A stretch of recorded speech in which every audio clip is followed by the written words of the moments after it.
The scene looked like moments ago. This is tape.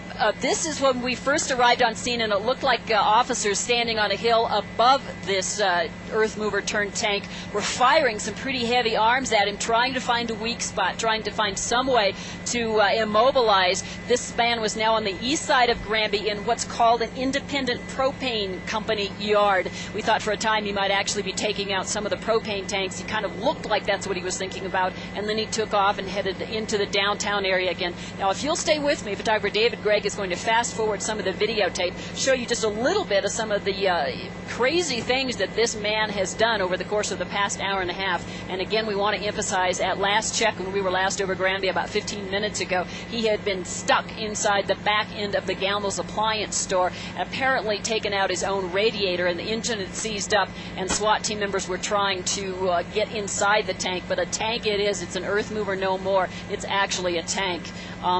Do you guys have some questions that you would like to pass along? Those are the propane tanks that he was kind of milling about for a time. Absolutely. Luann, can you take us through it chronologically so people get a sense? I know it all started about 3 o'clock this afternoon. Where did he begin? Do you know? He started on the end of town. We are told unofficially, and we want to emphasize that, this man owned a business next to the concrete company, that he had a long-standing beef with the concrete company in Granby, a very long-standing, decades old, it was described to us, and then he went after the concrete company first. He then made his way down Main Street of Granby and actually was taking out buildings as he passed, took out much of the town hall, took out the library, may have gone through the Liberty Bank. It actually looks like he might have punched in one side of a new Liberty Bank in Granby and came out the other. This was, these pictures were taken, again, this is fast forward, but these pictures were taken at about 4 o'clock or so. This would have been about an hour into the rampage. And you can see the armor plate on the side of that. It didn't seem to matter what police officers did with the rifles and such, and they could not pierce it. This was an earth scraper they moved in to try to do some combat, to try to in some way immobilize the scraper. Almost got to where he was turning it over at that point there, but the scraper is just no match for the cat there, the caterpillar turned tank.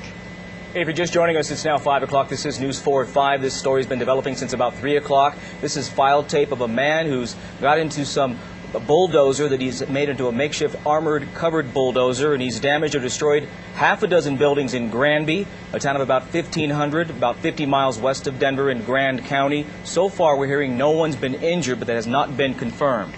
Luann, let's go back to you, please. Tell me, you talked about this a little bit earlier, but you look at that vehicle, you can't see anybody in there. Did you ever get a look at the person who's inside? We never did, and I think that because he geared this up, outfitted it to act like a tank, that he has had a very tiny kind of point of view that he could see out of. We were skeptical when we first arrived on scene that there was any way for him to fire any weapons out of this, and I think that's exactly the case. What you see on top of there is debris, some venting, a whole lot of cinder blocks. He's actually pushing cinder blocks. These are remnants. This is debris from the buildings he's taken out over the course of the past hour or so prior to when these pictures were taken. Now, if you'll stay with us, he has just headed westbound again. This is tape. He has just again headed westbound into the downtown area. Right there, may have taken out a radiator. He doesn't stop for light poles. He doesn't stop for buildings. He takes out the corner of the copycat store. Again, this is right in downtown Granby. And then the Gamble store next to this became another prime target. He backed up while the radiator's smoking, while he has any power left. He's going to attack that Gamble's appliance store.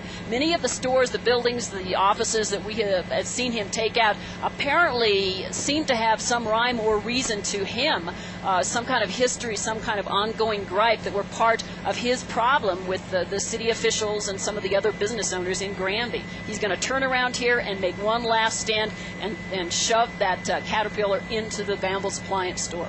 Lou, according to some witnesses, he reportedly also is armed with a machine gun. Can you see that from your vantage point? We think there's absolutely no truth to that. We were hearing different reports, some along those lines. We also heard reports that at one point they were trying to get an armor-piercing machine gun brought in from Hot Silver Springs, which is about 10 miles down the highway.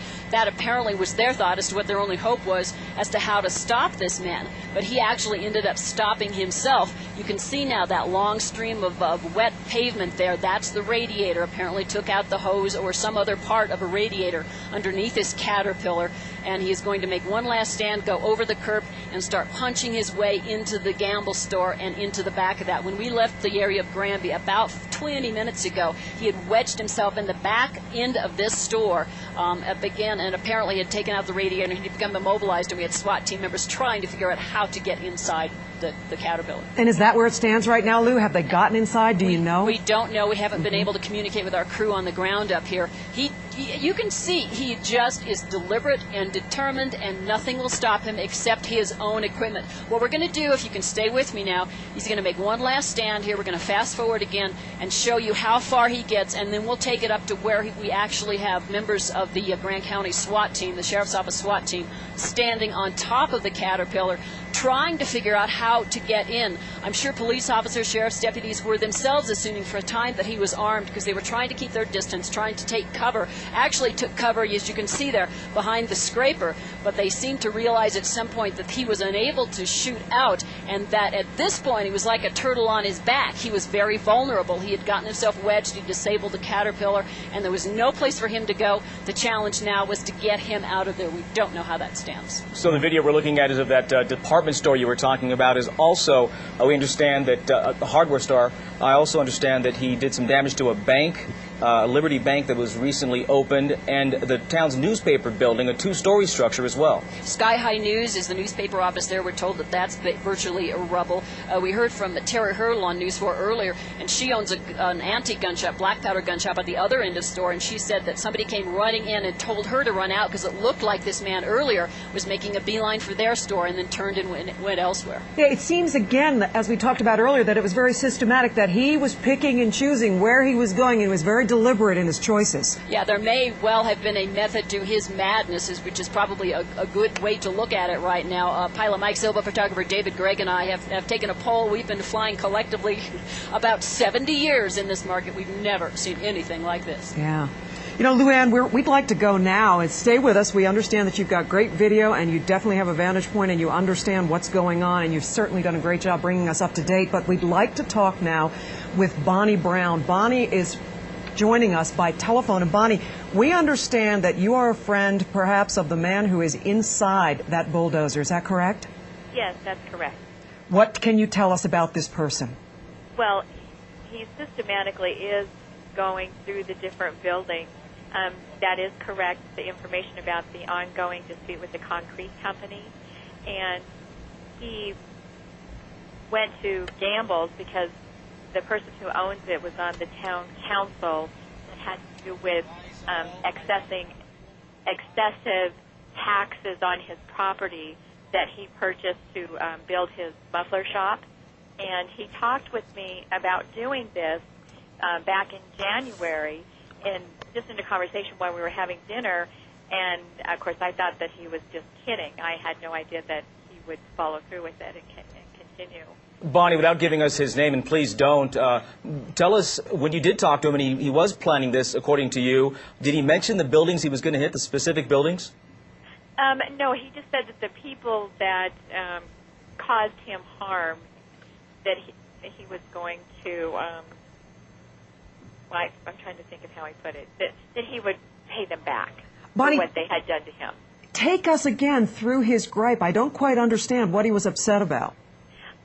Well, you know, I wasn't really paying attention because I thought that he was just kidding, and he had mentioned something about that he purchased this land to build his muffler store at a public land auction, and that unbeknownst to him, the man who had owned the property and that was losing it was bidding against him, and he wasn't able to exceed the bid that this person had bid on, so he ended up winning the property. And the man actually had annexed this piece of property under the table with the town of Granby, and that Marv didn't know anything about this, and so he tried to sell the previous owner, the land back, and he didn't have enough money. And so then when Marv was trying to develop this property... Bonnie, let's jump in here. Let's be careful not to say names because obviously this person is not considered, he's a suspect. He hasn't been identified. Exactly. Yeah. So he's still inside, we understand. Tell me about this vehicle. Did he actually say he was going to take a bulldozer and armor it? Well, he didn't say he was going to armor it. He said, I'm going to take a bulldozer and to the town. And did he say specific buildings, specific businesses?